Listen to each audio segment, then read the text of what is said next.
Hi students, welcome back. In previous class, we started the functioning of heart. What is heartbeat we discussed. One systole and one diastole makes one heartbeat. In an healthy person, 72 beats occurs per minute. That means if for 72 beats it is 60 seconds, for one beat, how much? 0.8 seconds we calculated. Here, during one heartbeat, three events occur simultaneously, one after other. First, auricles will contract. That is atrial systole. That is what atrial systole. Followed by ventricular systole. Ventricular systole. Next, followed by auriculoventricular diastole. Auriculoventricular diastole. 3. At a time, auricles, ventricles are not contracting. In previous class, we discussed the auricles are separated from ventricles by atrioventricular septum, which is with what connective tissue that acts as an insulator. As a result, action potential that generated in the auricles automatically at SCA node not transferred directly to ventricle. Here, no doubt all entire heart is with cardiac muscles. All cardiac muscles are capable of generating action potential. But this SCA node only, sinoatrial node considered as pacemaker. Why it is considered as pacemaker? Compared to other points, SCA node generates more action potentials. It per minute it is capable of generating 70 to 75 action potentials per minute. 70 to 75. That's why here only the heartbeat is initiated, action potentials are generated here. Here first it is autorhythmic. It is autorhythmic. Every 0.6 seconds it undergoes self-depolarization that results in the generation of action potentials that spreads in auricles, then auricular contraction occurs. Immediately along with that ventricular contraction does not occur because here insulator is there. These action potentials are received by AV node. From that AV node, a small bundle of muscles, atrioventricular bundles, they starts from AV node, penetrates through the auriculoventricular septum, enters onto interventricular septum. Immediately on entering into the interventricular septum, divides into left-right branches. From that branches, several fibers originate, which are called what? Purkinje fibers. If any time question Purkinje fibers, don't say they are nerve fibers, they are muscle fibers. And these Purkinje fibers along with the left and right branches, that only called a bundle of his. Here what is the advantage? First the SCA node is undergoing depolarization that leads to auricular contraction. From that action potentials are received by AV node, auriculoventricular bundle Purkinje, then after few seconds the ventricles will contract. Both are not contracting simultaneously. Here as this insulated, two pacemakers are required. Is there any advantages in contraction of auricles after that ventricles? What happens if this insulator is not there? Complete heart undergoes contraction at a time. That is a disadvantage. Here as the action potentials are traveling from SCA node to AV node by auriculoventricular bundles, Purkinje fibers, some time it is taking. That allows the ventricles to complete filling and efficient pumping. That is the advantage. Some time is available.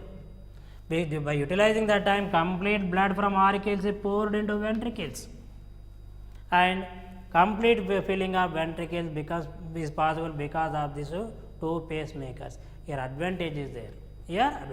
That you have to remember. First auricles are contracting, followed by ventricular systole. By the time the ventricle starts contracting, auricle starts relaxing. By the time auricles reaches to the complete relaxation, ventricles also completely comes to relaxed state. That is called as auriculoventricular diastole. 3. First each cardiac cyclical events includes what? Atrial systole, ventricular systole, auriculoventricular diastole. What is the duration of complete cardiac cycle? 0.8 seconds. In this 0.8 seconds, the 0.1 minute for auricular systole, 0.3 seconds for ventricular systole, and 0.4 seconds for auriculoventricular diastole. Auriculoventricular diastole. Then coming to at each time, the heart is the pumping organ. Each time the heart pumps some blood. The heart pumps some blood to out and again receiving the blood from different parts.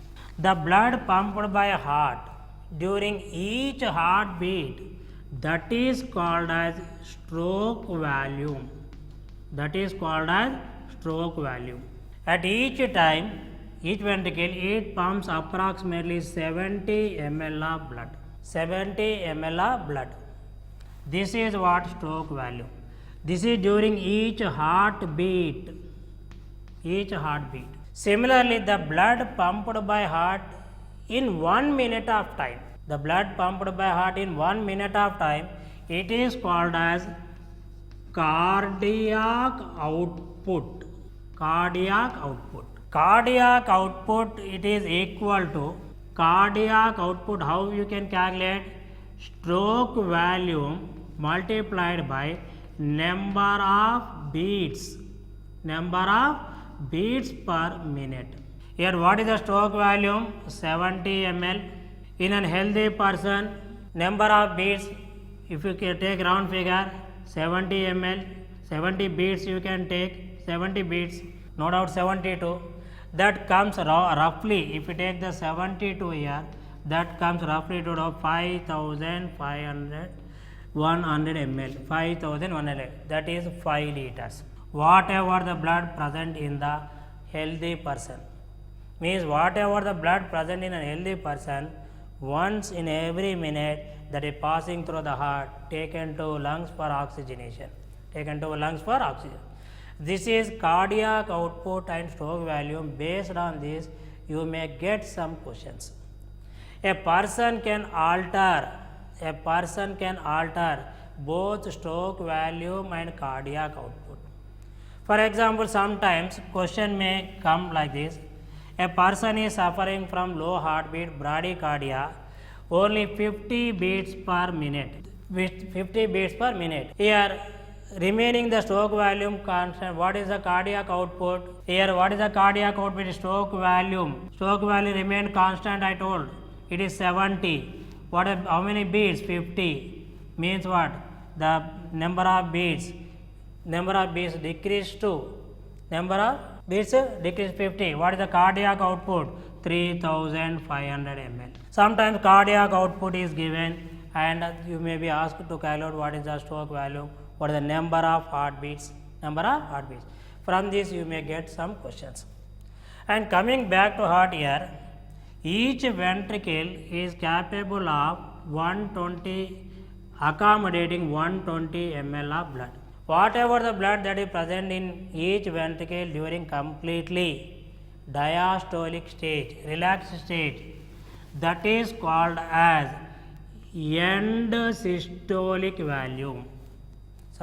End diastolic volume. That is equal to 120 ml. Whatever the amount of blood present in each ventricle when it is completely in diastolic stage, relaxed stage. At each time, how much it is pumping? When the ventricles contracts, 70 ml is the stroke volume. How much is remaining? 50 ml. This 50 ml is called as end systolic volume. End systolic volume means stroke volume can be also written as EDV minus ESV. Here 120 minus 50, what is that? 70. SV means what? Stroke volume. EDV means what? End diastolic volume, that is 120 ml. And 50 ml is the blood that is remained in the each ventricle when they undergoes complete contraction. Complete end systolic volume. Okay student, now this means what? At each time 70 ml of blood is poured from auricles to ventricles, that only pumped to outside. 70 ml is poured, 70 ml is pumped. When this 70 ml of blood is poured from auricles to ventricle, don't say when auricles contracts. Here two types. Most of the blood is poured from auricles to ventricle when heart is in relaxed stage. This opening and closing of this tricuspid and bicuspid valves, don't say that depends on the contraction relaxation of auricles ventricles. When heart is in completely relaxed stage, what happens? Blood flows into left auricle, right auricle, deoxygenated blood into left auricle, oxygenated blood into right. As a result, pressure in the auricles becomes more compared to pressure in the ventricles. As a result, this tricuspid bicuspid valves becomes open. When tricuspid bicuspid valves are opening, when heart is in relaxed stage, this is very important. And then most of the blood, approximately 70% of blood is poured. 70% of 70 means what? 49 ml. Here heart is relaxing. Remaining 30% of blood is poured.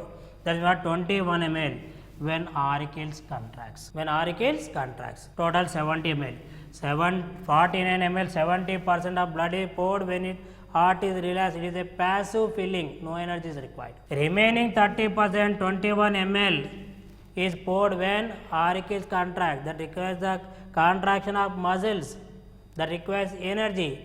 This is active filling. This is active filling. This is passive filling. In this way, this is very important. It is also very important to remember.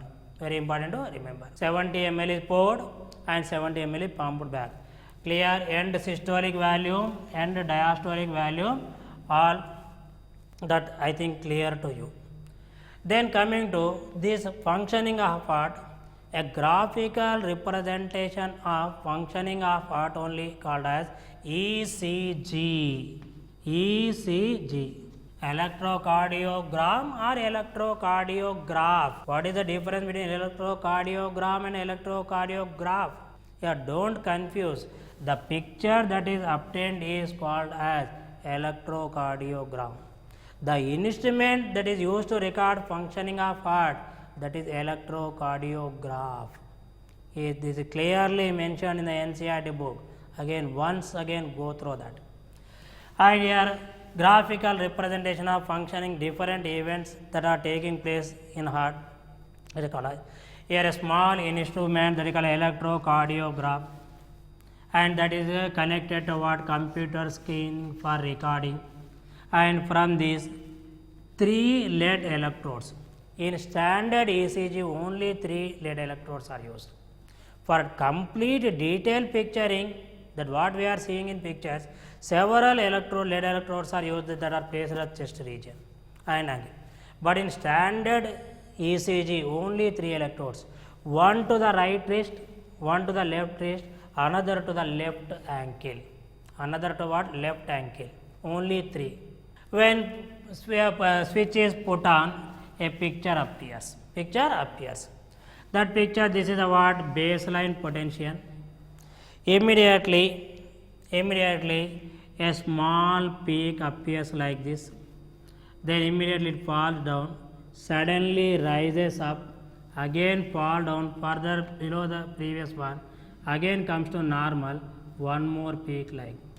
This is ECG. Here these all are colored waves. The waves above the baseline potentials are called as what? Positive waves. This is what? P, Q and T, R, P wave, Q, R and S. Q, R and S. Negative peaks are Q and S. P, R, T are positive peaks. Which is the longest peak? Positive peak R. Longest negative peak is what? S. Here P wave indicates auricular depolarization. P wave indicates what? Auricular depolarization. Q, R, S complex indicates ventricular depolarization. and T wave indicates auriculoventricular diastole. End of T wave, that marks the what? End of systole, means end of heartbeat. End of heartbeat, completely ventricles are coming to relaxation. Here, as the lead configurations are similar to all persons, if any abnormalities are there, deviations occur, with that different disorders can be noticed. Here, by using counting the number of QRS complexes only, number of heartbeats can be counted. Here, few points, whatever there is in the NCERT, that only. Students, this is about what ECG. Please kindly distinguish between electrocardiogram and electrocardiograph. Already that is I clear to you. When a picture is taken, what is ECG? Graphical representation of cyclical events that occur during one heartbeat. Next, another heartbeat. Here, whenever it is recorded, represented by P, Q, R, S, T waves. P wave is indicating what? Atrial depolarization. QRS complex ventricular depolarization.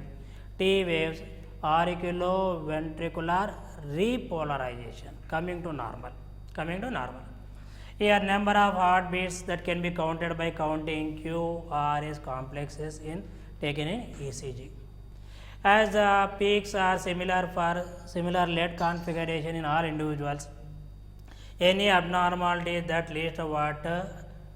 Changes in the peaks in duration or in their amplitude frequency, that can be taken into account for analyzing different disorders. Here we are talking about only standard ECG. In standard ECG, only 3 electrodes are used, one to right wrist, left wrist and left ankle. For taking detailed picture of heart functioning, multiple lead electrodes are used that are placed along with the wrist and ankle, that are placed in the chest region also. That is for detailed picture. Okay, so this is. Then coming to the how this cardiac activity is controlled. What are the factors? No doubt the initiation of the heartbeat, it is a autorhythmic process. It is intragenic. It is what? Intragenic. Within the heart it is developing. This SCO node is autorhythmic. No stimulus is required. Whenever the auricle is filled with blood, that undergoes self-depolarization, that results in action potentials that lead to auricular contraction. The action potentials are received by AV node, bundle of fish, then ventricles will contract. And during heartbeat, we hear 2 types of sounds. One is lub sound, another is dub sound. One is what? Lub sound, another what? Dub sound. When this lub sound will be produced, when this dub sound? Here lub sound, whenever ventricles contracts,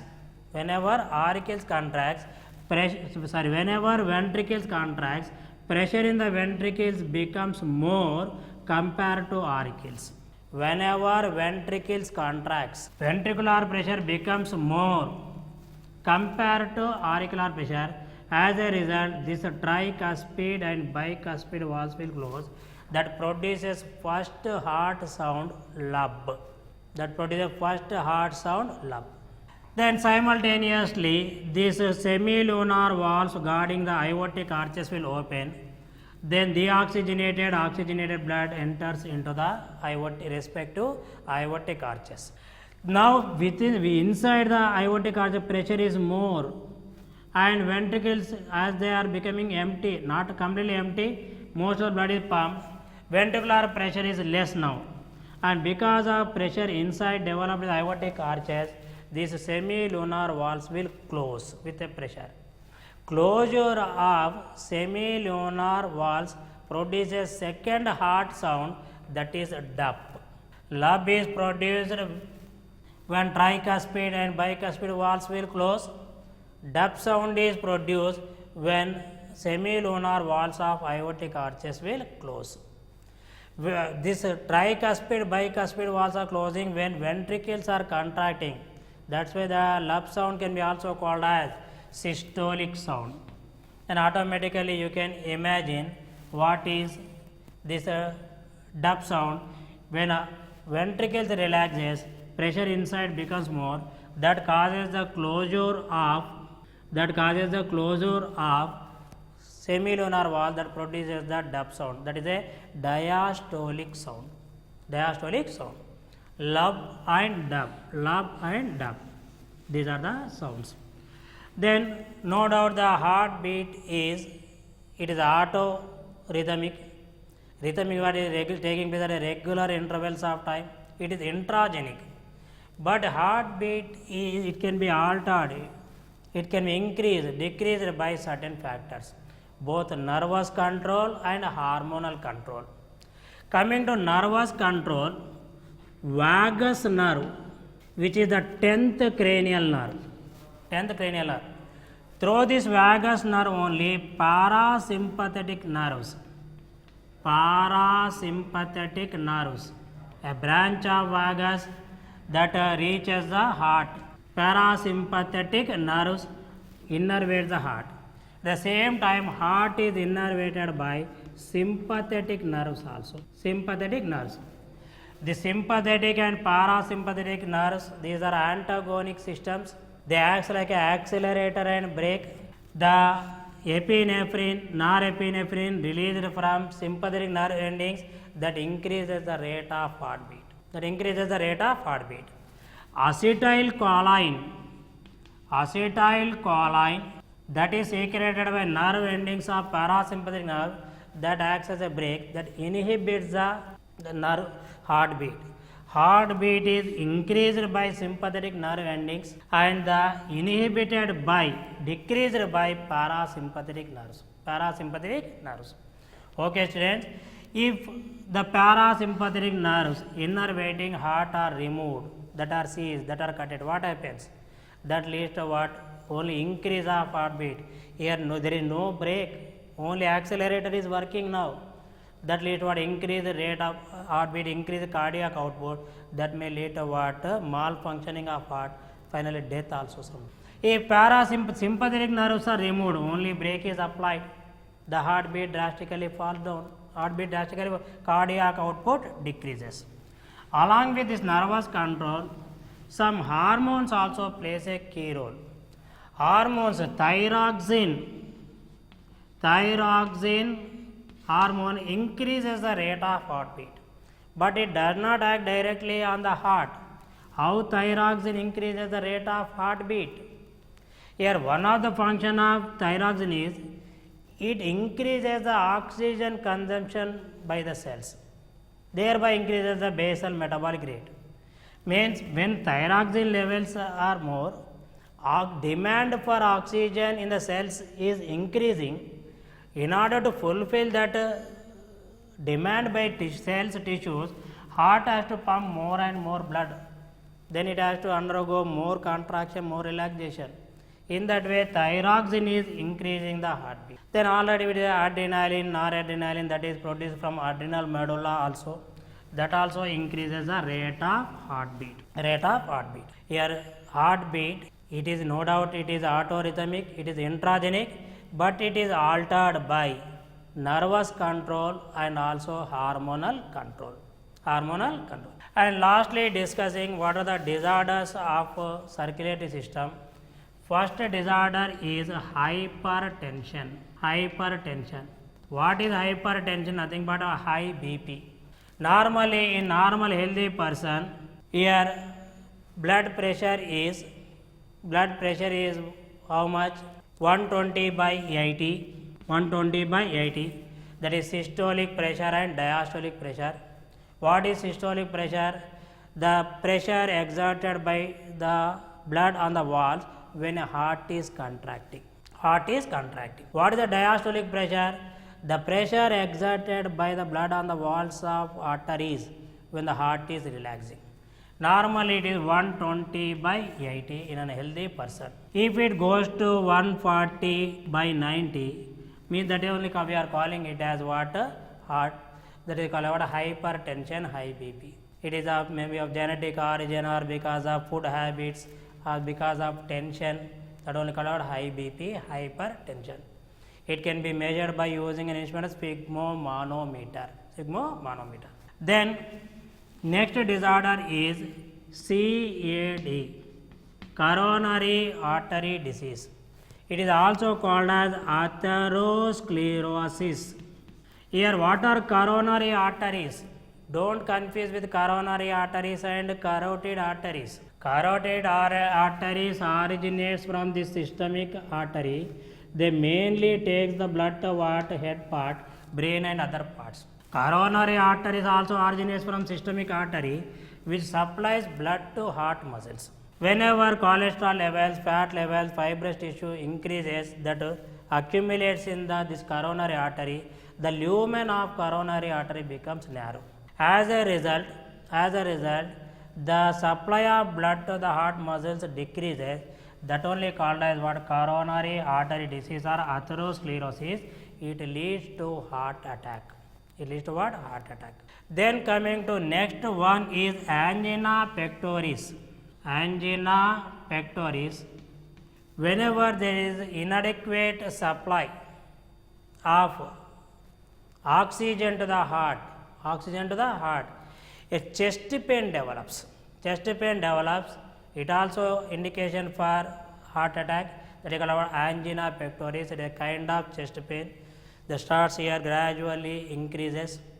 Whenever there is an inadequate supply of oxygen, is called as what? Angina pectoris. Then coming to last one, cardiac failure. Okay. Cardiac failure.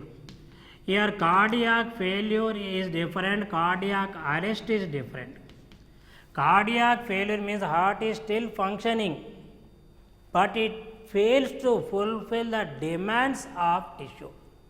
Means it is not pumping sufficient blood, it is not unable to supply sufficient oxygen. That is called our cardiac failures. Okay students, with this we finished completely the body fluids and circulation chapter, and this is very important.